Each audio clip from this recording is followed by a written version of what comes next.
2020 അവസാന മഴയും പെയ്തൊഴിഞ്ഞു.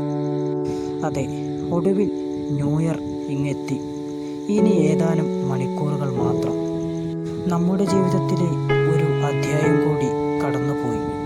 2020 എന്ന അധ്യായത്തിൽ നാം മനുഷ്യർ ധാരാളം പാഠങ്ങൾ പഠിച്ചു.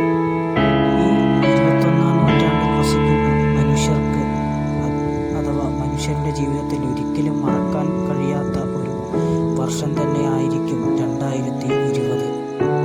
അടുത്ത വർഷത്തെ എല്ലാവരും വരവേൽക്കാൻ തയ്യാറെടുക്കുകയാണ്. ഈ ഒരു വർഷം എല്ലാവർക്കും നല്ലൊരു വർഷമായി തന്നെ തീരട്ടെ എന്ന് ആശംസിക്കുന്നു. ഹാപ്പി ന്യൂ ഇയർ, പുതുവത്സര ആശംസകൾ നേരുന്നു. 2020 എന്ന വർഷത്തെ ഇരു കൈകളും ഉയർത്തി നമുക്ക് യാത്ര അയക്കാം. Good bye.